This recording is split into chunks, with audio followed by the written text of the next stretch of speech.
యోంతః ప్రవిశ్య మమ వాచమిమాం ప్రసుప్తాం సంజీవయత్యఖిల శక్తిధరస్వధామ్నా అన్యాంశ్చ హస్తచరణశ్రవణత్వగాదీన్ ప్రాణాన్నమో భగవతే పురుషాయ తుభ్యం. హంసాయ దహరనిలయాయ నిరీక్షకాయ కృష్ణాయ మృష్టయశసే నిరుపద్రవాయ సత్సంగ్రహాయ భవపాంధనిజాశ్రమాప్తౌ అంతే పరీష్టగతయే హరయే నమస్తే. ఓం నమో భగవతే తుభ్యం వాసుదేవాయ ధీమహి ప్రద్యుమ్నాయ అనిరుద్ధాయ నమస్సంకర్షణాయ చ. శ్రీ గురుభ్యో నమః. ముందుగా అస్మద్గురుదేవులు బ్రహ్మశ్రీ సామవేదం షణ్ముఖ శర్మ గారి పాదపద్మాలకు సవినయ నమస్సులు సమర్పణ చేసుకుంటూ, భగవద్భక్తులు భాగవతులైనటువంటి మీ అందరికీ పారమహంస సంహిత మోక్ష సంహిత అని ప్రసిద్ధికెక్కినటువంటి శ్రీమద్ భాగవతం కథాశ్రవణ యజ్ఞానికి సాదరంగా ఆహ్వానం పలుకుతున్నాను. గత వారం క్షీరసాగర మథనం ఆ ఘట్టాన్ని ప్రారంభం చేసుకున్నాం. మనం ప్రతిసారి మన మనస్సులో ఉండవలసినటువంటి శ్రద్ధ ఒక్కటే, భాగవతకారుడు చెప్తున్న కథ ఇది అంటే కేవలం కథాపరమైనటువంటి అందాలు, దానికి సంబంధించిన విశేషాలు మాత్రమే కాకుండా అనేక తత్వగర్భితమైనటువంటి అంశాలను ప్రతీకలుగా తీసుకుని మనకి ఈ కథను మన ముందు ఉంచుతున్నాడు. మనల్ని ఏదో కొన్ని ముఖ్య విషయాల్ని గమనించుకోమని చెప్తున్నాడు. ఈ విషయాన్ని మనం దృష్టిలో పెట్టుకుని శ్రద్ధగా వినే ప్రయత్నం చేద్దాం. ప్రతిసారి ఒకటే మాట, భాగవతంలో ఏ ఘట్టాన్ని విన్నా విశేషమైనటువంటి ఫలితాలు ఉన్నాయి. ఈ ఘట్టానికి కూడా అంతే. ఆ విషయాన్ని కూడా మనం ముందుకు క్రమంగా చెప్పుకుంటాం. కాబట్టి ఇప్పుడు మనం వినబోయేటువంటి క్షీరసాగర మథన ఘట్టాన్ని అందరం కలిసి శ్రద్ధగా అర్థం చేసుకునే ప్రయత్నం చేద్దాం. గత వారం దేవేంద్రుడు దూర్వాస మహర్షి ఇచ్చినటువంటి విష్ణు ప్రసాదాన్ని కొద్దిగా నిర్లక్ష్యం చేసి ఏనుగు తల మీద పెట్టాడు. ఆయన ఇచ్చినటువంటి పూలమాలని స్వీకరించాడు, ఏనుగు తల మీద కుంభస్థలం మీద ఉంచాడు ఆ హడావిడిలో. అయితే ఆ ఏనుగు దాన్ని పైనుంచి తీసి కింద పడవేసి తొక్కుకుంటూ ముందుకెళ్ళిపోయింది. ఈ విషయాన్ని చూసినటువంటి దూర్వాసుడు వెంటనే శాపం పెట్టాడు. అక్కడ దాకా మనం గత వారం చెప్పుకున్నాం. దూర్వాస మహర్షి యొక్క శాపాన్ని విన్నాడు దేవేంద్రుడు. వెంటనే ఏనుగు మించి కిందకి దిగాడు, దూర్వాస మహర్షి పాదాల మీద పడి నమస్కరించాడు. ఇక్కడ ఒక మాట చెప్తున్నాడు దేవేంద్రుడు. తన సంపదలు పోతున్నాయని బాధపడి ఆయన మహర్షి పాదాల మీద పడలేదు. తను అంటాడు ఆ మాట, దేవేంద్రుడు అంటాడు, మహర్షి నేను నా సంపదలు కోల్పోయానని బాధపడటం లేదు, నా బుద్ధి ఇలా వక్రమార్గం పట్టిందెందుకు అని బాధపడుతున్నాను. నేను ఎందుకు ఇలా బుద్ధి తప్పి ప్రవర్తించాను అనేటువంటి పశ్చాత్తాపాన్ని ప్రకటించాడు. నేను మళ్ళీ ఇలాంటి తప్పు చేయకుండా, నా బుద్ధి పెడదారి పట్టకుండా ఏం చేయాలో నాకు ఉపదేశం చెయ్యండి. ఇది మనందరికీ చెప్పబడుతున్నటువంటి ఒక పాఠం. దేవేంద్రుడంతటి వాడు చేసిన తప్పుని వెంటనే గుర్తించుకోవటం, దానికి తగ్గ ప్రతిక్రియని, పశ్చాత్తాపాన్ని ప్రకటించటం, ఏం చేయాలో చెప్పమని ప్రార్థేయపడటం, ఇది ఒక బలమైనటువంటి సందేశంగా మనం అందరం తీసుకోవాలి కదా. సరే, దూర్వాసుడు వెంటనే చెప్పాడు, ఆ పరిష్కారాన్ని నీ గురువు దగ్గరికి వెళ్ళి నువ్వు తెలుసుకో. ఎందుకంటే శాపం అయితే నేను ఇచ్చాను, కానీ పరిష్కారానికి గురువుని ఆశ్రయించాలి. ఇదే కదా మనం గత వారం చెప్పుకున్నటువంటి విశేషం కూడా. దూర్వాసుడికి నమస్కరించాడు, గురువైనటువంటి బృహస్పతి దగ్గరికి వెళ్ళి ఆయన పాదాలకు నమస్కారం చేశాడు. ఏ దాపరికం లేకుండా తను చేసిన తప్పును ఆయన దగ్గర ఒప్పుకున్నాడు దేవేంద్రుడు. పొరపాటు జరిగింది మహాత్మా, ఇలా జరిగింది, దీంట్లో నా తప్పిదం ఉంది, నాకు దారి చూపించండి అన్నాడు. సంతోషించాడు బృహస్పతి. సజ్జనుల యొక్క లక్షణం ఏమిటంటే, మహాత్ముల యొక్క లక్షణం ఏమిటంటే, వారు మనలో కలిగినటువంటి మార్పుని వెంటనే గుర్తిస్తారు. పశ్చాత్తాపం కలిగితే గుర్తించగలిగినటువంటి సామర్థ్యం వారి దగ్గర ఉంటుంది. కాబట్టి ఏ మొహమాటం లేకుండా పెద్దల దగ్గరికి వెళ్ళి తప్పు ఒప్పుకునేటువంటి ఒక మానసిక స్థితిని మనం నిర్మాణం చేసుకుంటూ రావాలి మనలో. వెంటనే బృహస్పతి అన్నారు, ఆయన నీ తప్పును గుర్తించి పశ్చాత్తాపడ్డావు కాబట్టి నీకు దారి చూపిస్తాను, నాతో పాటు రా అని స్వయంగా వెంట పెట్టుకుని వైకుంఠానికి తీసుకెళ్లారు. విష్ణువు దగ్గరికి వెళ్ళారు. స్వామి దర్శనమిచ్చి అనుగ్రహించాడు. సరే నమస్కారం చేశాడు ఈయన. అయిన తర్వాత ముందుగా విష్ణుమూర్తి దేవేంద్రుడికి ఒక దివ్యమైనటువంటి బోధ చేశాడు. భాగవతం ఈ మాట చెప్తోంది. ఇది ఈ రోజు మనకి చాలా అవసరమైనటువంటి బోధ. ఏం చెప్తున్నాడు ఆయన అంటే, సంపద అంటే లక్ష్మి నిలబడాలంటే ఎలాంటి ప్రవర్తన మన దగ్గర ఉంటే లక్ష్మి స్థిరంగా ఉంటుందో వివరంగా చెప్పుకుంటూ వచ్చాడు. వాటన్నిటిని మనం జాగ్రత్తగా వింటే ఈ రోజు మన దగ్గర ఉన్న సంపద, మనం సంపాదించుకున్నవి మనకి ఇవ్వవలసినంత సుఖాన్ని ఎందుకు ఇవ్వటం లేదో మనకి చక్కగా అర్థమవుతుంది. మన దగ్గర డబ్బున్నా కూడా మనం ఈరోజు కష్టాల పాలవుతాం. జీవితంలో అనుభవమే కదా. అలా ఎందుకు జరుగుతోంది అంటే మొట్టమొదటి చెప్తున్నాడు, లోకంలోని సమస్తమైన సంపదలు ఈశ్వరుడివే అన్న ఎరుక కలిగి వాటిని మనం పొందితే ప్రతిదాన్ని మనం ప్రసాదంగా స్వీకరిస్తాం. నేను కూడా చెప్పుకున్నాం కదా, అలా ప్రసాదంగా తీసుకున్నది ఏదైనా మనకి కష్టాన్ని కలిగించదు. స్వామి చెప్తున్నాడు. ఇది క్రమంగా చిత్తశుద్ధినిచ్చి జ్ఞానాన్ని కూడా ఇస్తుంది.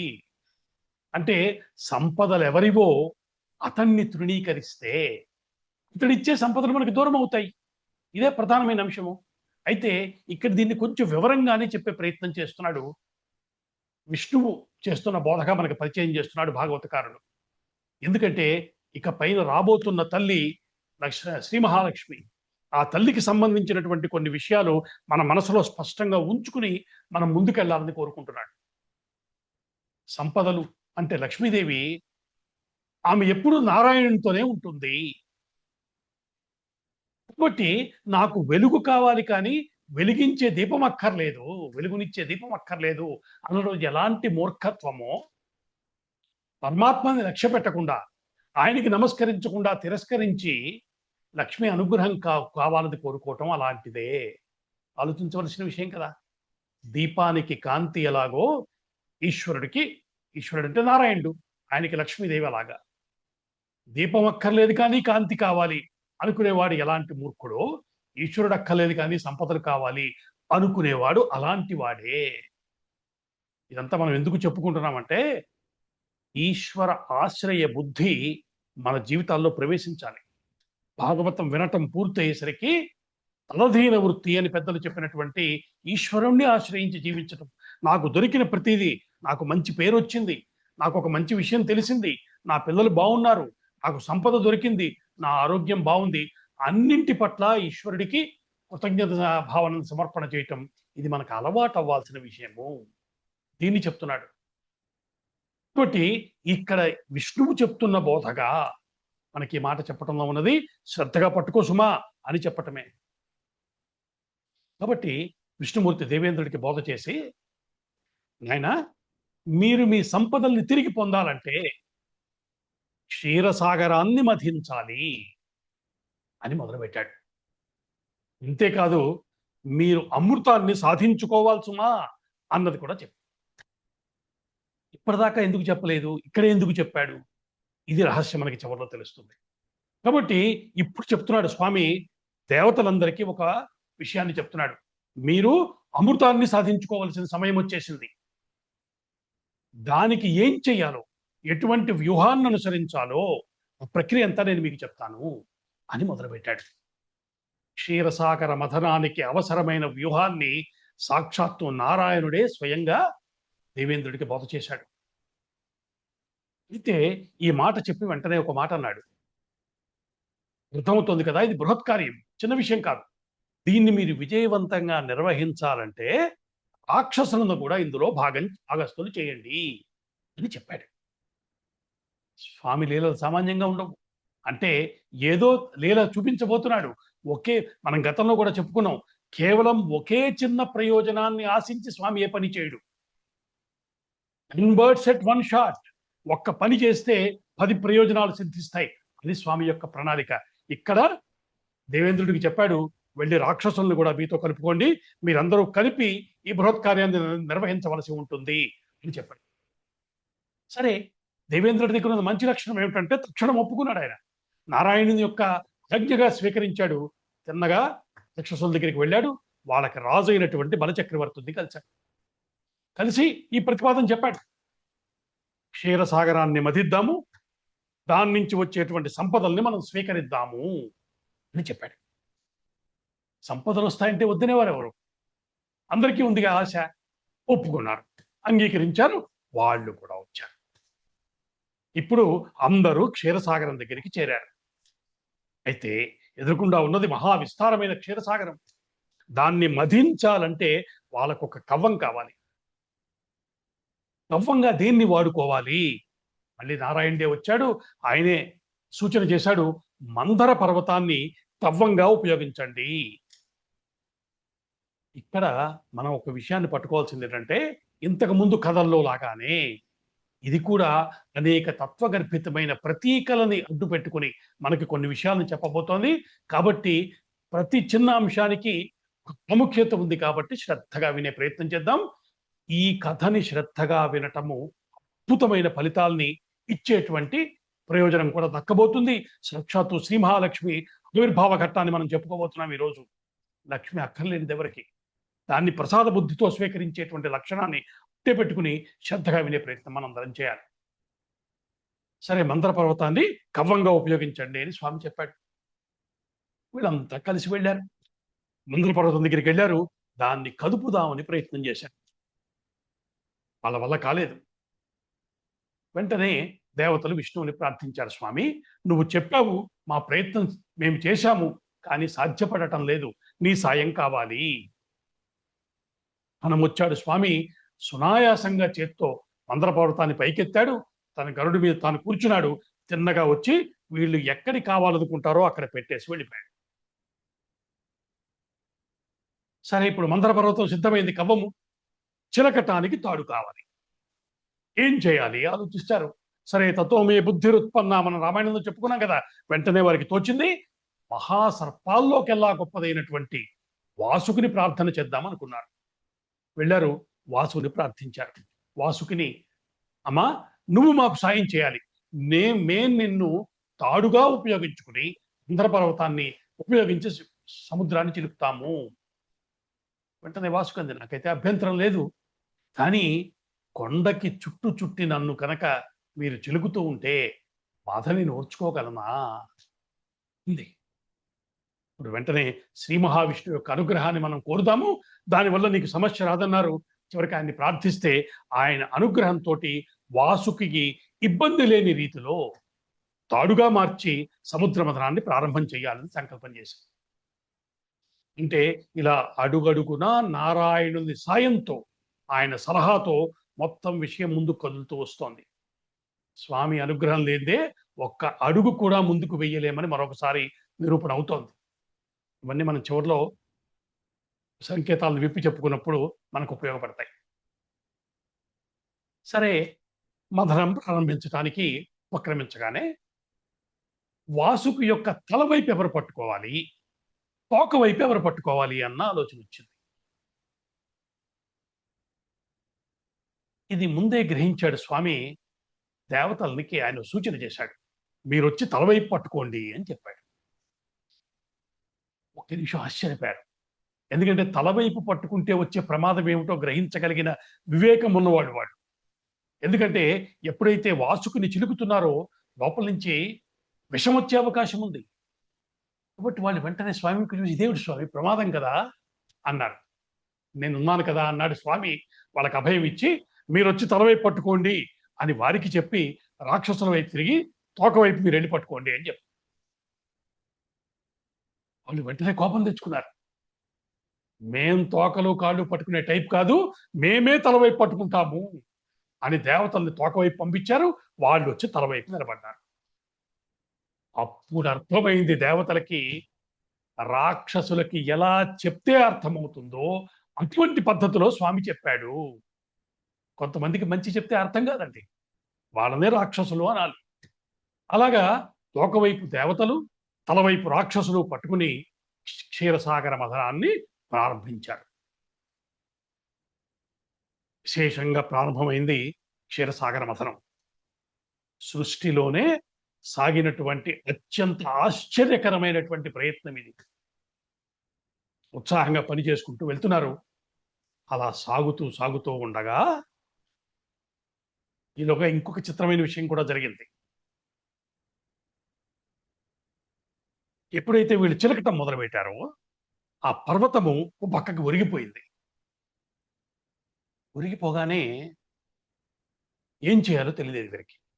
చూస్తుండగా లోపలికి వెళ్ళిపోతోంది సముద్రంలోకి. కింద ఆ సముద్రంలోంచి తేలుతున్నటువంటిది లోపలికి వెళ్ళిపోతోంది. సరే, వెంటనే స్వామిని ప్రార్థన చేశారు. స్వామి, నువ్వు తప్ప దిక్కులేదు. ఇప్పుడు ఉన్న అతి కష్టం మీద మేము ఇక్కడికి సాధించుకున్నట్టుదంతా వ్యర్థమైపోయేలా ఉంది అనగానే అప్పుడు స్వామి యొక్క దయ ఎంత విశేషంగా ఉంటుందంటే, ఒక మహాద్భుతమైనటువంటి కూర్మ రూపాన్ని ధరించాడు శ్రీ మహావిష్ణువు. కూర్మావతార ఘట్టం ఇది. అద్భుతమైన రూపం అది. విస్తారమైనటువంటి ఒక కొండని పైన మోయగలిగినంత పెద్ద కూర్మంగా మారాడు శ్రీ మహావిష్ణువు. ఆయన సముద్రంలోకి ప్రవేశించాడు. కిందకొచ్చి ఆ మునిగిపోతున్న ఆ మందర పర్వతాన్ని చివరికి తన వీపు మీద పెట్టుకుని పైకి తేల్చాడు. రమ్యమైన ఘట్టాన్ని ఒకసారి భావన చేయండి. విశాలమైనటువంటి క్షీరసాగంలో ఒక మహాకూర్మము స్థిరంగా నిలబడ్డ ఆ కూర్మం మీద, ఆ వీపు మీద ఒక మంథర పర్వతము, దానికి చుట్టబడ్డ వాసుకి, ఒకవైపు తోకవైపు దేవతలు, తలవైపు రాక్షసులు పట్టుకున్నటువంటి సన్నివేశం అది. ఇలుకుదామని ప్రయత్నం మొదలుపెట్టారు. చిత్రంగా కింద స్థిరంగా ఉంది, పైన వాలిపోవటం మొదలుపెట్టింది. మళ్ళీ స్వామినే ప్రార్థన చేశారు. వచ్చాడు, తన కుడి చేతిని ఆ పైన ఉంచి కదలకుండా పట్టుకున్నాడు. అంతేకాదు, ఎప్పుడైతే దాన్ని తన మీద ఉంచి పట్టుకున్నాడో స్థిరంగా నిలబడింది. వీళ్ళు చిలకటం మొదలు పెడుతున్నారన్న క్షణంలో తాను కూడా వారిలో ఒకరిగా నిలబడి దేవతల వైపు క్షీరసాగర మథనంలో ఆయన కూడా పాల్గొన్నాడు. ఇంత ఆశ్చర్యమైన ఘట్టము. కూర్మంగా స్వామి, మందర పర్వతం పడిపోకుండా ఆపిన స్థితిలో ఉన్నవాడు స్వామి. దేవతల్లో ఒకడిగా ఆయనే ఉన్నాడు. ఇట్లా సర్వం విష్ణుమయంగా గోచరించింది అక్కడ. అద్భుతమైనటువంటి భావన అది. ఇట్లాగా క్షీరసాగర మథనం ప్రారంభమైంది. సరే, ప్రయత్నం సాగుతోంది. ఎప్పుడైతే పని సాగుతూ ముందుకు వెళ్తోందో మొట్టమొదటి ఫలితం వెలువట్టం మొదలైంది. నిజానికి విష్ణువు బోధ చేసినప్పుడు ఎవరికి, ఇంద్రుడికి చెప్పాడు కదా, చెప్తూ వాళ్ళకు ఒక 3 కండిషన్స్ కూడా చెప్పు. వాటిని కూడా మనం ఒకసారి మనసులో పెట్టుకోవాలి. ఆయన అన్నాడు, ముందు ప్రారంభంలో క్షీరసాగరంలో భూమి మీద ఉన్నటువంటి అన్ని ఔషధుల్ని వాటిని తీసుకొచ్చి దాంట్లో వేయండి. ఇది మొట్టమొదటి మీరు చేయవలసిన పని.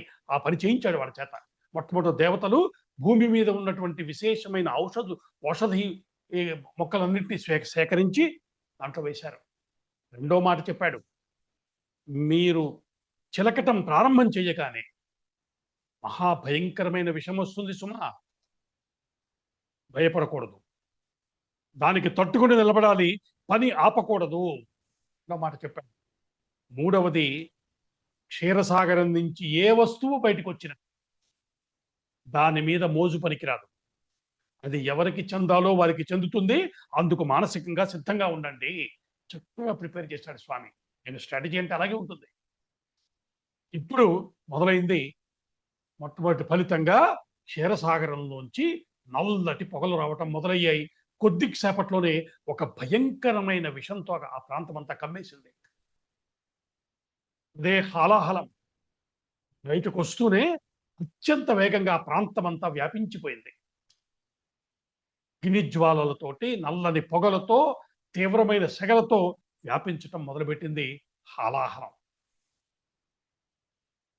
ముందే నారాయణుడి దేవతలను హెచ్చరించాడు కదా, విషం వస్తుంది, కంగారు పడకూడదు చెప్పాడుగా. అది గుర్తుంది దేవతలకి. వెంటనే చేతులు దోయిలించి ఆ పరమేశ్వరుణ్ణి పరమశివుణ్ణి ప్రార్థన చేశాడు. ఇదేంటండి ఇప్పటిదాకా అన్ని నారాయణుడిని అడుగుతున్నారుగా, ఇప్పుడు మళ్ళీ మధ్యలో ఆయన దగ్గరికి వెళ్ళారు ఎందుకు కదా? ఎదురుకుండా కనబడుతోంది లయం, ప్రళయానికి సంబంధించిన విశేషంలా ఉంది. ఏం చేస్తుందో తెలియనంత భయానకమైన విషయం. లయకారుడిగా నిలబడ్డవాడు, లయస్థితిని సృష్టించిన, దాని నుంచి కాపాడిన ఆయనే కదా. కాబట్టి ఆయన వెళ్ళి ప్రార్థన చేశారు. ఆయన గుర్తొచ్చాడు, ఆయనకి స్తోత్రం చేశారు. దానికి భాగవతంలో ఇక్కడ దేవతలంతా కలిసి శివుణ్ణి చేసినటువంటి స్తోత్రం చాలా అద్భుతంగా పోతన గారు వర్ణించారు. భూతాత్మ భూతేశ భూతభావన రూప, అద్భుతంగా ఉంటుందండి ఆ స్తోత్రం పోతన గారు చేసింది. ఇక్కడ మనం ఒక చిన్న విషయాన్ని కూడా పరిశీలిద్దాం. భగవతం నిజానికి ఎవరిది? నారాయణ వాసుదేవుడి కథ కదా. శివుణ్ణి కూడా ఎంత గొప్పగా స్తోత్రం చేసిందో మనకు కనిపిస్తోంది. అంటారు ఆయన్ని బ్రహ్మ విష్ణు శివాత్మకుడైన పరమాత్మవు నువ్వే అంటాడు ఆ స్తోత్రంలో. వీరందరూ కలిసి చేసిన స్తోత్రం. ఈ మాట ఎందుకు చెప్పుకుంటున్నామంటే, శివకేశవుల మధ్య భేదాన్ని చూడటం, శివుడు గొప్పవాడా విష్ణువు గొప్పవాడా అన్న చర్చ తేవటము, వీరిలో ఒకరిని తక్కువ చేసేటువంటి ప్రయత్నము, ఇవంతా ఈ మధ్య కాలంలో వచ్చిన మాయరోగాలు తప్ప మన ధర్మం చెప్తున్న విషయం అది కాదు. శివాయ విష్ణు రూపాయ శివరూపాయ విష్ణవే శివస్య హృదయం విష్ణు విష్ణోస్య హృదయం శివ యథా శివమయో విష్ణు ఏవం విష్ణుమయ శివ. ఇది మన భావన. అంతటి సమన్వయం, శివకేశ అభేదం చూపిస్తున్నారు. ఇది మనం మర్చిపోకూడదు. సరే, వీళ్ళ ప్రార్థనకి సంతోషించాడు పరమేశ్వరుడు. అక్కడ ప్రత్యక్షమయ్యాడు. అమ్మతో కలిసి వచ్చాడు. కనిపించగానే ఇద్దరికి నమస్కరించారు దేవతలు. స్వామి, భయంకరమైన హాలాహలం కాలకోట విషం మా ముందు ప్రత్యక్షమైంది, మమ్మల్ని కాపాడు అని ప్రార్థించారు. ఒక్కడే వచ్చుంటే ఏం చేసేవాడు, కానీ అమ్మ పక్కనుంది కదా, కాబట్టి ఆవిడ్ని అడిగాడు, ఏం చేద్దామంటావు? చూసావా పార్వతి, లోకాలన్నీ ఎంత కష్టపడుతున్నాయో, వాళ్ళని ఇప్పుడు ఆపద నుంచి గట్టెక్కించటం ఈశ్వరుడిగా నా కర్తవ్యం. కాబట్టి ఇప్పుడే ఈ హాలాహలాన్ని శిక్షిస్తాను, ఈ లోకాల్ని రక్షిస్తాను అని చెప్పి. ఈ మాట వింటుంటే శ్రద్ధగా వింటున్నాడు, మనలాగే చుకబ్రహ్మ చెప్తున్నాడు, పరీక్షిత్తు వింటున్నాడు. ఒక్కసారి ఆశ్చర్యంగా అన్నాడు, స్వామి మీరు చెప్తుంటే, వర్ణించి చెప్తుంటే వినటానికే ఇంత భయంకరంగా ఉందే హాలాహలం. ఇప్పుడు అమ్మకి పరీక్ష అయింది అది. ఇటువంటి హాలాహలాన్ని నేను తీసుకుంటానని ఆయన చెప్తున్నాడు. అమ్మ ఏమంది? మా తల్లి ఈశ్వరుడు ఈ పని చేయటానికి ఎలా అంగీకరించింది అని అడిగాడు. ఇలాంటి సందర్భమే వస్తే పోతన గారు వదులుకుంటారా? రమ్యమైనటువంటి శ్లోకాన్ని, భాగవతంలో ఉన్నదాన్ని, సంస్కృత శ్లోకాన్ని తెలుగులో అందంగా అందించారు. మింగెడివాడు విభుండని మృంగునది కరళమనియును మేలని ప్రజకున్ మింగమని సర్వమంగళ మంగళసూత్రమ్మునెంతమది నమ్మినదో. మింగుతున్నవాడు తన భర్త, అది తెలిసి, మింగుతున్నది భయంకరమైన విషమని తెలిసి, ప్రజలకు మేలు చేసే పని కాబట్టి మింగమని చెప్పిందట ఆ తల్లి.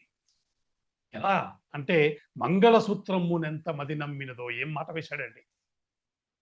ఆ మహేశ్వరుడు తన మెడలో కట్టిన మంగళసూత్రం మీద ఆ తల్లికి అంత భరోసా ఉంది. ఎందుకు తాగమంది అంటే, తన మంగళసూత్రాన్ని నమ్ముకుందిట. పుణ్యంగా చెప్తున్నాడు పోతన గారు. ఎందుకంటే ఆ తల్లి ఎవరు? సర్వమంగళ మాంగళ్యే శివే సర్వార్థ సాధికే చింతన చేస్తాం కదా, అటువంటి తల్లి ఆవిడ. ఆ తల్లి తలోపగానే ఆవిడ అంగీకారం అయ్యింది. ఇప్పుడు పరమేశ్వరుడు తన ఎదురుకుండా భయంకరంగా వ్యాపిస్తున్నటువంటి హాలాహలం ముందు నిలబడ్డాడు. ఒకసారి దాని వంక చూశాడు, హోంకరించాడు.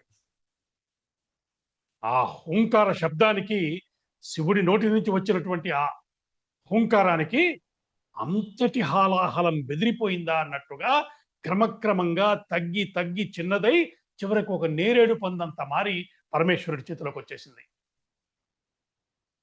నన్ను అలా చేతిలో పట్టుకుని అలా హేళగా అమ్మ వంక చూశాడు. ఏం చేయమంటావు అన్నాడు. ఆ తల్లి మింగండి ఆలస్యం ఎందుకు అన్నట్టుగా చూసింది. అంతే ఒక్కసారి ఆ అంతటి నేరేడు పందంతున్న ఆ హాలాహలాన్ని నోట్లో వేసుకున్నాడు. మింగేశాడు. పోతన గారు ఇక్కడ మళ్ళీ ఒక అందమైన విషయం చెప్పారు. హాలాహలం ఎంత భయంకరంగా ఉందో చెప్పారు కదా! దాని ముందు పరమేశ్వరుడు నిలబడి ఉన్నప్పుడు ఆయనకేమీ భయం వేయలేదు సరే. కానీ ఆయన మెడలో ఉన్నటువంటి సర్పాలకి, సిగలో ఉన్నటువంటి చంద్రుడికి వీళ్ళకి కూడా ఏం భయం లేకుండా ఎలా ఉంది? ఎందుకంటే హాలాహలం రాగానే అక్కడున్న దేవతలు బెదిరిపోయారు. రాక్షసులైతే పారిపోయారు. ఈశ్వరుడికి భయం లేదంటే అది వేరే విషయం. కానీ వీటికి భయం లేకపోవటం ఏమిటి?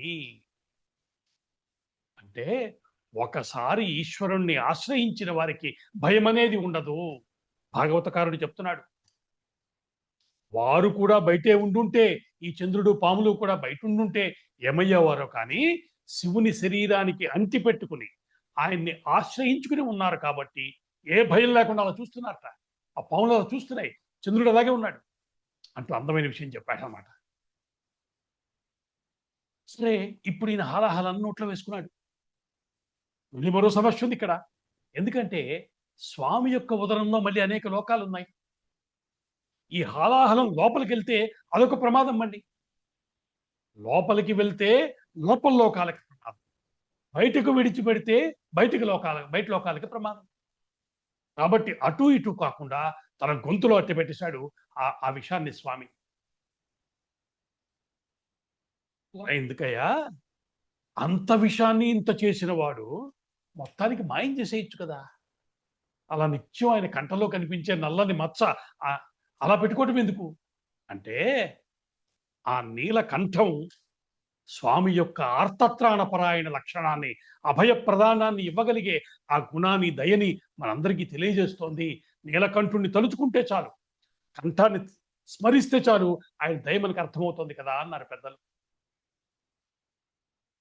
అంతేకాదు ఇక్కడ ఇంకొక విషయం కూడా అందమైన విషయం ఉంది.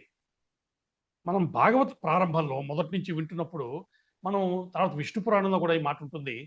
మహావిష్ణువు వాసుదేవుడి యొక్క ఉదరంలో కూడా అనేక లోకాలున్నాయని చెప్పుకున్నాం గదా! ఇప్పుడు ఇక్కడేమన్నారు? పరమేశ్వరుని ఉదరంలో కూడా అనేక లోకాలున్నాయని చెప్తున్నారు. అందుకే ఇక లోపలికి తీసుకోలేదన్నారు. అంటే ఆయన ఉదరంలో కొన్ని లోకాలు, ఈయన ఉదరంలో కొన్ని లోకాలు ఉన్నాయని అర్థం. అంటే ఆయన వేరు, ఈయన వేరు కాదు. ఇద్దరూ ఒకరే అని మళ్ళీ మనకు అర్థమవుతోంది. అలా చూడండి.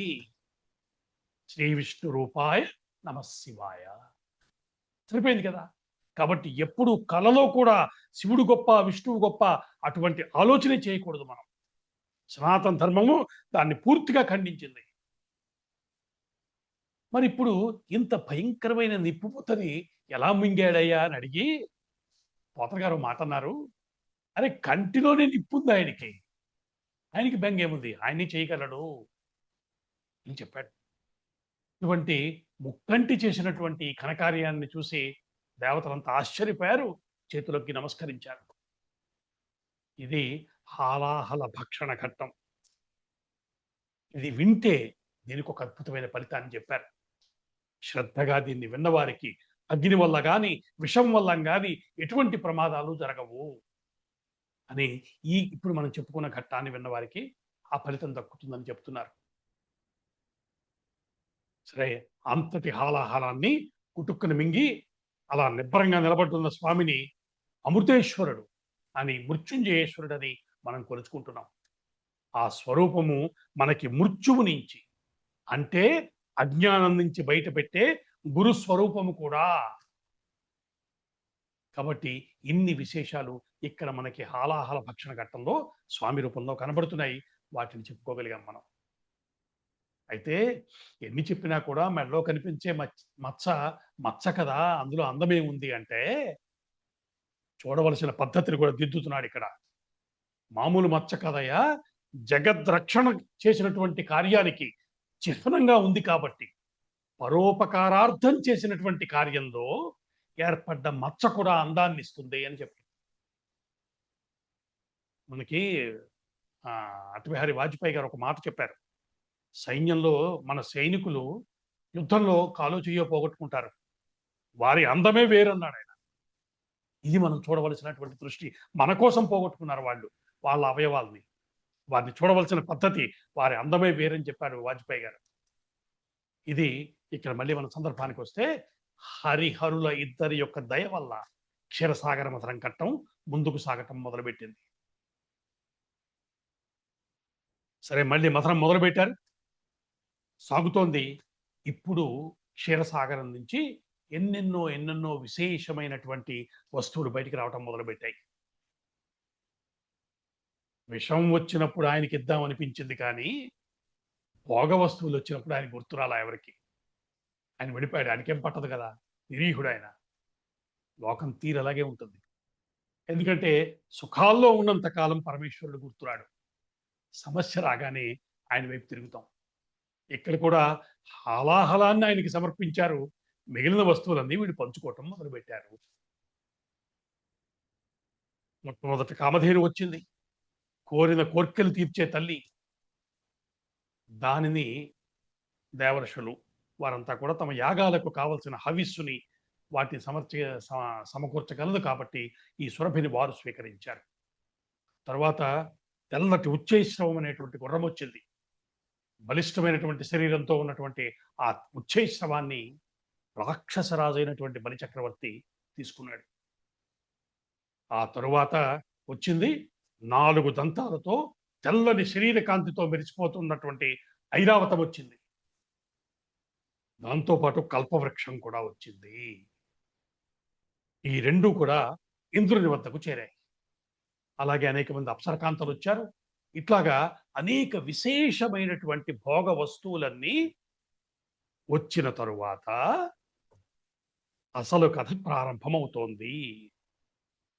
అంటే మనం తొందరగా ముందుకెందుకు వెళ్తున్నామంటే చెప్పుకోవాల్సిన విషయం అంతా ఇక్కడి నుంచే ఉంది. ఇక్కడి నుంచి ఏకాగ్రంగా శ్రద్ధగా విన్నవారికి ఆ మహాలక్ష్మి అమ్మవారి యొక్క పరిపూర్ణమైనటువంటి కటాక్షం లభిస్తుందని పెద్దలు చెప్తున్నారు. ఇప్పుడు రాబోతున్న 3 వస్తువులు చాలా ప్రత్యేకమైనవి.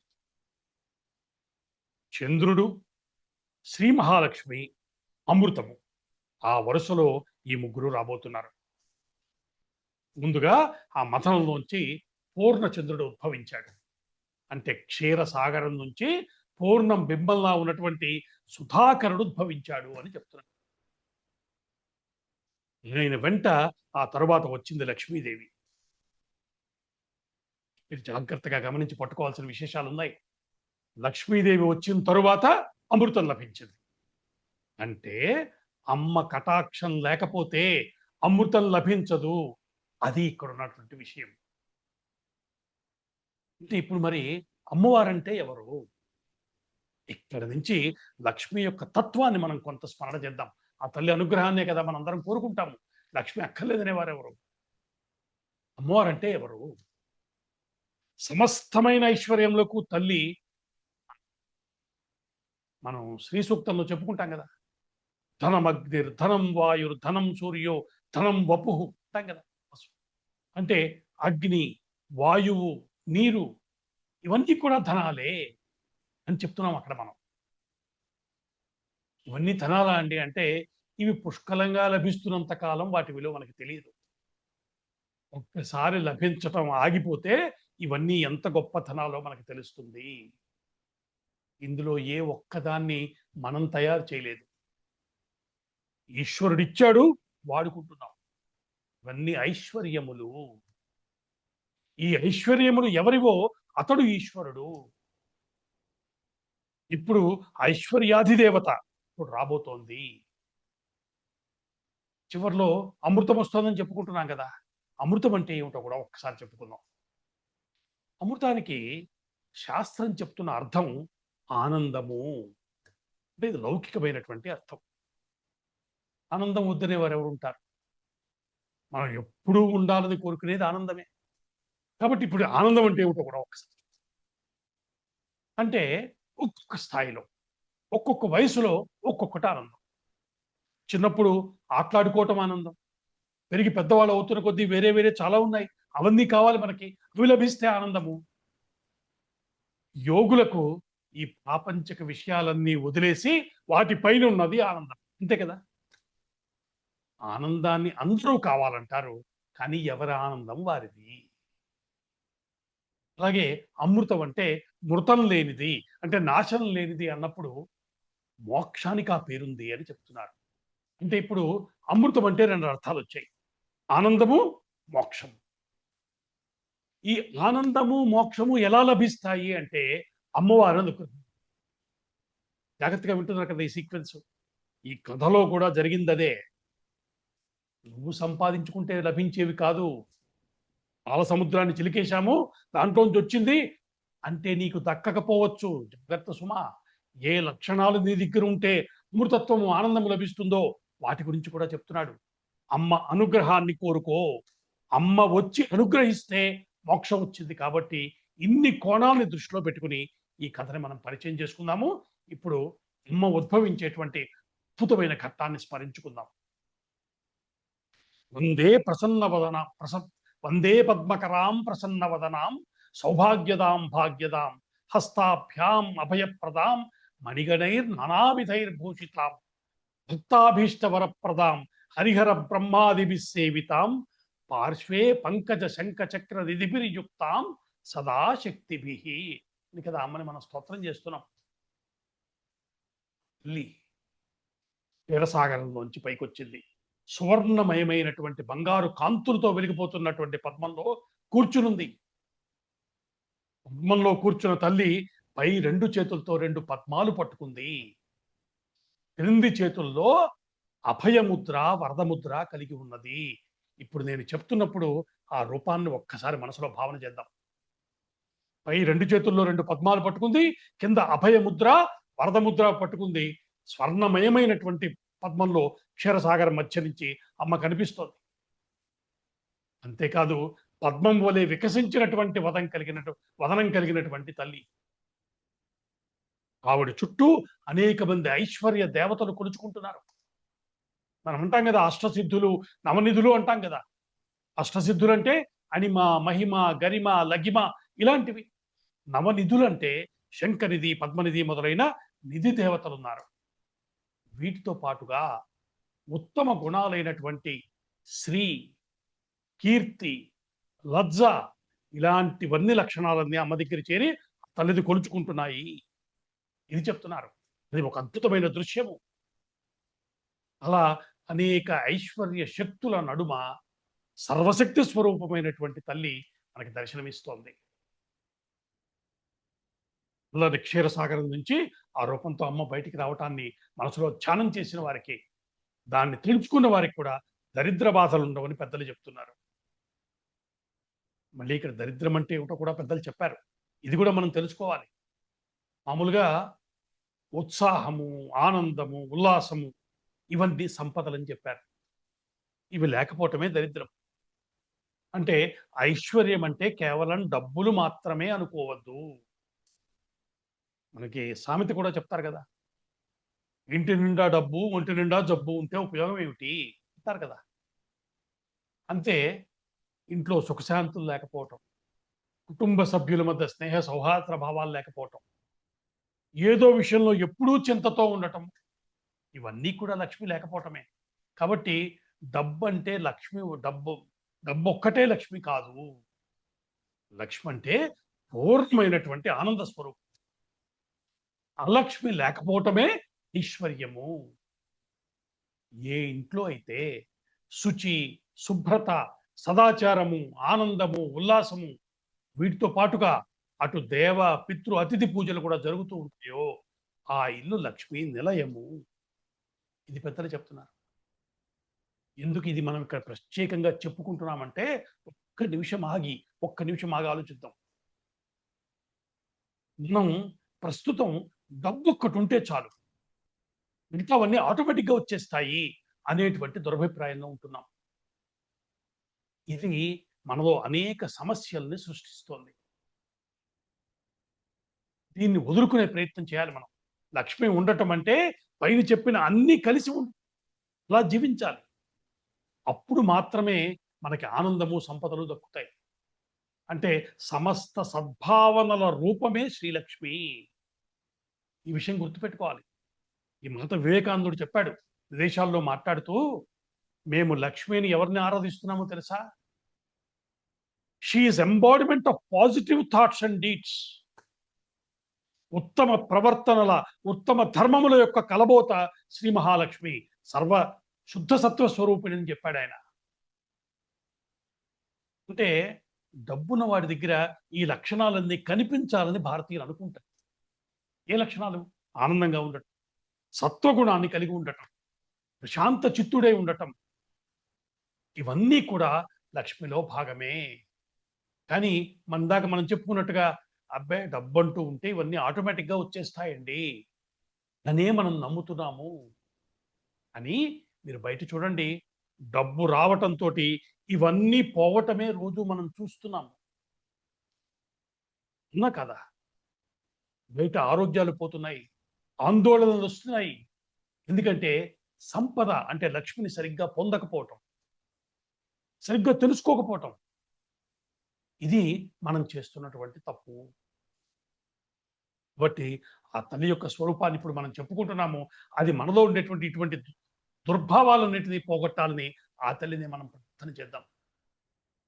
ఆ అమ్మకున్న పేర్లలు ఒక్కసారి చూడండి. ఆ తల్లికి ఏమంటున్నాం మనం? పద్మ, కమల అని కదా పిలుస్తున్నాం. ఎందుకంటే ఆవిడ కూర్చున్నది కమలంలో, పద్మంలో కూర్చున్నది, పట్టుకున్నది కమలాన్ని. ఆవిడ ముఖం కమలంలా ఉంది, ఆవిడ పేరు కూడా కమలే. అంటే అన్ని పద్మంతో పోలుస్తున్నారు. ఒకసారి అర్థం చేసుకుందాం. పద్మము ఐశ్వర్యానికి సంకేతం, జ్ఞానానికి సంకేతము, ఆనందానికి సంకేతము. ఎలాగండి మీరు చెప్పేస్తే అయిపోయిందా అంటే జస్ట్ చిన్న పరిశీలన చేయండి, మనకు తెలిసిపోతుంది. మనం ఏమంటాం? ముఖం పద్మంలా విచ్చుకుంది, కమలంలా విచ్చుకుంది అంటూ ఉంటాం కదా. అలాగే కొందరికి ముఖం పద్మంలా ముడుచుకుపోతుంది కూడా. ఎప్పుడు విచ్చుకుంటుంది? మనకు డబ్బు వచ్చింది అనుకోండి, ముఖం వికసిస్తుంది. మన దగ్గర డబ్బు పోతే ముఖం ముడుచుకుపోతుంది. అలాగే అజ్ఞానం వల్ల కూడా ముఖం ముడుచుకుపోతుంది. ఇప్పుడు నా ప్రవచనం మీరు వింటున్నారు, మీకు అర్థమవుతుంటే మీ ముఖంలో ఒక వికసనం కనబడుతుంది. అర్థం కావటం లేదనుకోండి, ముఖం ముడుచుకుపోతుంది. అంటే ఏమిటి అర్థం? జ్ఞానం వల్ల ముఖం వికసిస్తుంది. ఇంకా దుఃఖంలో ఉన్నప్పుడు ఎంతటి అందగాడి ముఖమైనా ముడుచుకుపోయే కనబడుతుంది, అంతే కదా. అదే ఆనందంగా ఉన్నప్పుడు, చిరునవ్వుతో ఉన్నప్పుడు అందంగా కనబడుతుంది. Smiling face is the beautiful face కదా. కాబట్టి మన శరీరాన్ని, మనస్సుని వికసింపచేసే లక్షణం ఉన్నవి మూడు: జ్ఞానము, సంపద, ఆనందము. కాబట్టి జ్ఞాన, ఐశ్వర్య, ఆనంద స్వరూపముగా మనల్ని అనుగ్రహించేదే పద్మంలో కూర్చున్న ఆ తల్లి. ఆవిడ పద్మస్వరూపిణి, ఇది అర్థం. ఆ విషయం మనకి చెప్పటానికే పై రెండు చేతుల్లోనూ ఆవిడ రెండు పద్మాలు పట్టుకుని కూర్చుంది. ఇప్పుడు అమ్మని ఎలా చూడాలో చూద్దాం మనం. ఆవిడ రెండు చేతుల పద్మాలు ఈ విషయమే మనకి చెప్తున్నాయి. పై చేతుల్లో పద్మాలు ఉన్నాయి, కింద చేతుల్లో ఒకటి వరద హస్తము, ఇంకోటి అభయహస్తము. వరద హస్తంతో కోరిన వరాలన్నీ ఇస్తుంది తల్లి. ఆవిడని వరలక్ష్మి అని కూడా మనం పిలుస్తుంటాం కదా. మీరు గమనిస్తే వరాలన్నీ మనకి పైనుంచే కిందకు వస్తున్నాయి. వర్షాలు, కాంతి, ఇలాంటివన్నీ కూడా మనకి పైనుంచి కిందకి లభిస్తున్నాయి. కాబట్టి వరదహస్తం కిందకే ఉంటుంది. నువ్వు కోరినవన్నీ నేను ఇస్తున్నాను అని చెప్పడానికి వరదహస్తం చూపిస్తోంది తల్లి. ఇక ఈ లౌకికమైన సుఖాలన్నిటినీ మించినటువంటి పారమార్థికమైన సుఖం ఒకటి ఉంది, అది మోక్షము. అది పైకి ఉంది. ఇక్కడ మళ్ళీ జాగ్రత్తగా వినండి. మోక్షం లభించేదాకా మనకు ఉండేది భయమే అని చెప్తోంది భాగవతం. కాబట్టి మోక్షాన్ని ఇచ్చి భయాన్ని పోగొట్టేది అభయహస్తం, అది పైకుంటుంది. వరాలనిచ్చే వరదహస్తం కిందకి చూపిస్తుంది, భయాన్ని పోగొట్టి అభయాన్ని అదే మోక్షాన్ని ఇచ్చేటువంటి హస్తం పైకి చూపిస్తూ ఉంటుంది. ఈ రెండూ నేనే ఇవ్వగలను అని చెప్పే తల్లి అక్కడ ఆ రూపంలో మనకి దర్శనమిస్తోంది. ఇప్పుడు మనకు అర్థమవుతోంది కదా, మన దేవతా స్వరూపాలు ఎన్ని విషయాలు చెప్తాయో. ఒక గుళ్ళోకి వెళ్ళామంటే అది మనం తెలుసుకుంటే ఎన్ని అందమైన విషయాలు మనకు కనిపిస్తాయో అర్థమవుతుంది. కాబట్టి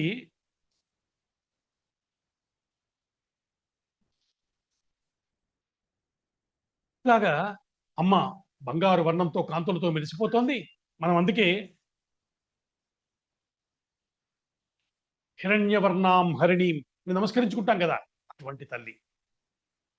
సరే, ఇప్పుడు అమ్మ చంద్ర సహోదరి, ఈ మాట కూడా మీరు వినుంటారు కదా. అంటే చంద్రుని తర్వాత వచ్చింది కదా, అందుకని చంద్ర సహోదరి. అయితే పెద్దలు ఇక్కడ రమ్యమైన విషయాన్ని చెప్పారు. మా గురుగారు ఒక మాట అన్నారు. చంద్రుడి తర్వాత వచ్చింది కాబట్టి చంద్ర సహోదరి అన్నారు. కానీ అంతకుముందు విషం కూడా వచ్చిందిగా. విష సహోదరి అని ఎందుకు అనలేదు? ఇది కూడా ఆలోచించాలి కదా అని అడిగారు ఆయన. అంటే క్షీరసాగర మథన ఘట్టాన్ని 2 దశలుగా చూడాలని చెప్తున్నారు. మొదటిది సాధన దశ, పని చేస్తున్న దశ. రెండోది ఫలితాన్ని పొందే దశ. సాధన దశ ప్రారంభంలో విషం వచ్చింది కదా, మొదలు పెట్టగానే విషం వచ్చింది. ఇవన్నీ దాటుకుంటూ దాటుకుంటూ పైకి వెళ్ళాక ఒకానొక ఉత్తమ స్థితికి చేరిన తర్వాత 3 విశేషమైన వస్తువులు వచ్చాయి. వాటిలో కూడా మొదట చంద్రదర్శనమైంది, తరువాత అమ్మ వచ్చింది. ఇక్కడ ఒక రహస్యం ఉందని చెప్తున్నారు. దీన్ని జాగ్రత్తగా పట్టుకుందాం మనం. ముందు వచ్చిన వాడు ఎవడు? పూర్ణచంద్రుడు. పూర్ణచంద్రుడు శుద్ధ సత్వగుణానికి సూచన. జాగ్రత్తగా వింటున్నారు కదా. పూర్ణచంద్రుడు శుద్ధ సత్వగుణానికి సూచన. అంటే ముందు మనం భాగవత ప్రారంభంలో చెప్పుకున్నాం, మనలో ప్రతి ఒక్కరిలోనూ 3 గుణాలు ఉంటాయి. సత్వగుణం, రజోగుణం, తమోగుణం. ఒక్కొక్క జీవుడికి ఒక్కొక్క గుణం ప్రాధాన్యత కలిగి ఉంటుంది. సత్వగుణం ప్రధానంగా ఉన్నవాడు కొంతమంది, రజోగుణం ప్రధానంగా ఉన్నవాడు కొంతమంది, తమోగుణం ప్రధానంగా ఉన్నవాడు కొంతమంది. ఈ విషయం మనం చాలాసార్లు చెప్పుకున్నాం. సత్వగుణం ప్రధానంగా ఉన్న వారిలో కూడా కొంత రజోగుణం, కొంత తమోగుణం కూడా కనిపిస్తుంది కదా. అయితే పూర్ణమైన సత్వగుణం, ఆ స్వరూపమే చంద్రతత్వం. పూర్ణ చంద్రుడు శుద్ధ సత్వగుణానికి ప్రతీక. మనలో ఉన్న రజో తమో గుణాలు తొలగిపోయి ఆ పూర్ణమైన శుద్ధ సత్వ స్థితికి చేరితే అమ్మ దర్శనం అవుతుంది అని చెప్పటమే చంద్రుడి తర్వాత లక్ష్మి వచ్చింది అని చెప్పటము. ఆ తర్వాత అమ్మ వచ్చి దర్శనం ఇస్తే కానీ అమృతం లభించలేదు, అది కూడా ఉంది. కాబట్టి ఇప్పుడు మనం క్షీరసాగర మథంలో ఉన్నటువంటి తాత్వికార్థాన్ని చెప్పుకుందాం. చెప్పుకుంటేనే కదా భాగవతాన్ని మనం అర్థం చేసుకున్నట్టు. నిజంగా చెప్తున్నారు పెద్దలు, జాగ్రత్తగా విందాం. ముందుగా ఏం చెప్పారు? మందర పర్వతము. మందర పర్వతం అంటే ఏదో కాదయ్యా, ప్రతి వ్యక్తిలోనూ ఉన్నటువంటి మన వెన్నుపామే. వెన్నుదండం అంటాం కదా, మన వెన్ను పాముని మందర పర్వతం అన్న సూచనతో చెప్తున్నారు. అది మనందరిలో ఉంది కదా. ఆ వెన్నుదండానికి ఉన్న బేస్, దాన్ని మూలాధారం అంటారు. ఆ మూలాధారమే కూర్మము. అంటే ఇది అర్థం కావాలంటే ముందు మన శరీరంలో ఉన్నటువంటి చక్రాల గురించి కొంత తెలియాలి మనకి. అంటే మనం ఆధ్యాత్మిక రంగంలో ప్రవేశించి సాధన చేసుకుంటూ ఉంటే క్రమంగా మన వెన్నుపాముకి కింది భాగం అంటే మూలాధారం దగ్గర సర్పాకారపు శక్తి ఉంటుంది. చాలా మందికి తెలిసి ఉంటుంది, కానీ చిన్న పరిచయం చేస్తుంది. దాన్ని కుండలిని శక్తి అంట. ఇది ఎక్కడ ఉంటుంది? వెన్నుపాము కింద ఉన్న మూలాధారం దగ్గర ఉంటుంది. మూలాధారంలో ఉంటుంది. 3.5 చుట్లు చుట్టుకుని పడుకుని ఉంటుంది. మామూలుగా మనం దేవుడు లేదు, పట్టింపు లేదు, ఏం లేదు, బయట తిరుగుతుంటే అది అలా నిద్రపోతూ ఉంటుంది. మీరు ఒకసారి ఆధ్యాత్మిక రంగంలోకి ప్రవేశించి మీరు సాధన చేసుకుంటూ వెళ్తూ ఉంటే ఇప్పుడు ఆ సర్పము మెల్లగా పైకి లేచి ఊర్ధ్వ ప్రయాణం చేస్తుంది, ఊర్ధ్వగతిలో ప్రయాణిస్తూ ఉంటుంది. వెన్నుదండం దగ్గర నుంచి ఇడా పింగళ 2 నాడుల మధ్య నుంచి ఉన్న సుషుమ్నలో నుంచి పైకి వెళుతూ ఉంటుంది. ఏమున్నాయి? కింద ఉన్నది మూలాధార చక్రం. ఇది ఇప్పుడు వెన్నుదండం ఇది అనుకోండి, వెన్నుపాము కింద మూలాధారం ఉంది, దానిపైన స్వాధిష్టాన చక్రం ఉంది. అక్కడి నుంచి పైకి వెళ్తే మణిపూర చక్రము, ఆ పైన ఉన్నది అనాహత చక్రము. హృదయ స్థానం దగ్గరికి వచ్చేటప్పటికి ఈ అనాహత చక్రం ఉంటుంది. కొంచెం పైకి వెళ్తే గొంతు దగ్గరికి వచ్చేటప్పటికి విశుద్ధి చక్రం ఉంది. ఇది గొంతు దాటి ఇంకొంచెం పైకి వెళ్తే కనుబొమ్మల మధ్య ఆజ్ఞా చక్రం ఉంటుంది. అది దాటిన తరువాత ఆ పైన ఉండేది 7వ చక్రం సహస్రార చక్రం. అంటే మన శరీరంలో 6 చక్రాలు ఉంటాయి. శరీరానికి బయట శిరస్సు పైన సహస్రార చక్రం ఉంటుంది. ఈ మాత్రం మనందరికీ తెలిసే ఉంటుంది, తెలియాల్సిన అవసరం కూడా ఉంది. ఇవి ఉంటాయి అన్నది ఆధ్యాత్మిక సాధనలో ఉన్న వారందరికీ ఉండేటువంటి జ్ఞానం. అయితే వీటికి సంబంధించిన విశేషాలు, రహస్యాలు మనకి చెప్పి మనని ఆధ్యాత్మిక సాధనలో ముందుకు తీసుకెళ్ళటం కోసమే ఒక గురువు అవసరం ఉంటుంది. ఇప్పుడు ఈ జ్ఞానం మొత్తాన్ని మనసులో పెట్టుకొని క్షీరసాగర మథన ఘట్టాన్ని పరిశీలించండి. వెన్నుదండము, మందర పర్వతము, మూలాధార చక్రానికి ఉన్న బేస్ అది కుదురు అంటారు దాన్ని. అది కూర్మము. కూర్మం ఎంత స్థిరంగా ఉంటుందో ఆ స్థిరంగా ఉండేటువంటి బేస్ అక్కడ మనకి మూలాధారం దగ్గర ఉన్నటువంటి ఆ బేస్. మూలాధారాన్ని ఆశ్రయించుకున్నటువంటి ఆ పాము వాసుకి. రెండు వైపులా పట్టుకుని చిలుకుతున్న వారు మన ఉచ్ఛ్వాస నిశ్వాసలు. ప్రాణరూపంలో మనలో కదులుతున్నటువంటి ఆ శ్వాస ఉచ్ఛ్వాసము నిశ్వాస రూపంలో ఉన్నది దేవతరాలు రాక్షసులు చేస్తున్నటువంటి మథనము. అంటే ఈ ఘట్టాన్ని మనకి చెప్పటం ద్వారా మనలో ఆధ్యాత్మిక సాధన ఎలా జరుగుతుందో కథ రూపంలో చెప్పాడు. అంటే ఇప్పుడు రెండు పద్ధతులు ఉన్నాయి. ఒకటి ఈ చక్రాల మీద దృష్టి పెట్టి ఆధ్యాత్మిక సాధన చేసుకోవటం. రెండవది గురువు చెప్పిన మార్గంలో నువ్వు సాధన చేస్తూ వెళ్తే లోపల ఇవన్నీ సహజంగా జరుగుతాయి. ఈ విషయం మనకి తెలియాలి. కాబట్టి ప్రారంభంలో మనం ఆధ్యాత్మిక సాధనలోకి ప్రవేశించగానే జీవుడికి ఒక తీవ్రమైన వేదన కలుగుతుంది అని చెప్తారు. జీవుని వేదన అది. అదే ఆ వేదనే ఆ మదనంలోంచి వచ్చినటువంటి హాలాహలం. దానిని తట్టుకొని నిలబడి పైకి వెళ్ళాలంటే గురువు యొక్క అనుగ్రహం కావాలి. శివుడు ఎలా వచ్చి హాలాహలాన్ని స్వీకరించి అందరినీ కాపాడాడో మనం కూడా శివాయ గురవే నమః అని చెప్తున్నాం కదా. ఆ శివుడే గురువై వచ్చి ఆ వేదం నుంచి మనల్ని గట్టెక్కిస్తాడని పెద్దలు చెప్తున్నారు. ఇలా క్రమంగా యోగ సాధనలో ఒక్కొక్క లెవెల్ పైకి వెళ్తూ వెళ్తూ ఉంటే అంటే ఒక్కొక్క చక్రం దగ్గరికి వచ్చేటప్పటికి సాధకుడికి ఒక్కొక్క రకమైన శక్తి లభించటం, కొన్ని సౌఖ్యాలు లభించటం ఇవన్నీ జరుగుతూ ఉంటాయి. అదే క్షీరసాగరం నుంచి వచ్చినటువంటి కల్పవృక్షము, కామధేనువు, ఉచ్చేశ్రము ఇలాంటివన్నీ కూడా. అంటే అటువంటి శక్తుల్ని, సౌఖ్యాల్ని పొంది వాటితో ఆగిపోయేవారు కొందరు ఉంటారు. ఇప్పుడు విష్ణుమూర్తి చెప్పినటువంటి ఆ వార్నింగ్ గుర్తొచ్చిందా? ఏమి లభించినా మీరు ఆగకూడదు అని దేవతలకు చెప్పాడే. ఇక్కడ దానికి తెచ్చుకోవాలి.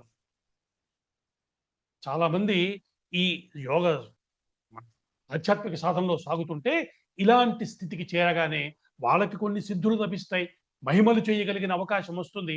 వాళ్ళు ఇక్కడితో ఆగి సాధన చేసుకుంటూ అనేక మంది సాయం చేసే గురువులుగా కనిపిస్తారు మనకి. బయట కనిపించే అనేక మంది యోగులు ఇటువంటి స్థాయికి చేరినవారు. అయితే కొందరు ఈ శక్తులను లెక్క చేయకుండా ఆధ్యాత్మిక సాధనలో ముందుకు సాగి సిద్ధి వైపు వెళ్ళిపోతారు. ఏమండి ఇదంతా చెప్పారు, చాలా కన్ఫ్యూజన్గా ఉంది, చాలా గందరగోళంగా ఉంది అనిపిస్తే ఒకటి ఈ మాత్రం జ్ఞానాన్ని మనం సంపాదించుకోవటం భాగవతం వింటున్న వారిగా మనందరికీ అవసరం. కాబట్టి ఒకటికి 2 సార్లు వింటే క్లారిటీ వస్తుంది. ఇది ఒకవైపు. అలా కాదండి, అసలు లౌకికంగా నాకేమన్నా ఇప్పుడు ఈ కథ విన్నాను, నాకేదైనా ప్రయోజనం ఉందా? ఇందులో నాకేమన్నా సందేశం ఉందా? అలాంటి సామాన్యుడికి ఏమన్నా చెప్తున్నాడా భగవతకారుడు? తప్పకుండా చెప్తున్నాడు. ఈ జగత్తే క్షీరసాగరము. ఈ ప్రపంచమే క్షీరసాగరం. దాని నుంచి సంపదలను పిండుకోవటం కోసం మనందరం మథన పడుతున్నాం. అంటే మథనం చేస్తున్నాం. మథనం అంటే ప్రయత్నము, ఎఫర్ట్. అలా జీవితాంతం ప్రయత్నం చేస్తూనే ఉన్నాం మనం. చేస్తున్నంతసేపు ఏదో సంపదలు వస్తూనే ఉన్నాయి కదా. మనం సంపాదించుకుంటున్నాం కదా. ఈ సంపదలు మళ్ళీ 3 రకాలుగా ఉంటాయి. మనకి సాత్వికమైన ఆనందాన్ని ఇచ్చేవి కొన్ని, రాజసిక ఆనందాన్ని ఇచ్చేవి కొన్ని, తామసికమైన ఆనందాన్ని ఇచ్చేవి కొన్ని. ఈ సముద్రంలోంచే, ఈ జీవితంలోంచే మనం చేసుకునే ప్రయత్నాల్లో మనకి లభిస్తూ ఉంటాయి.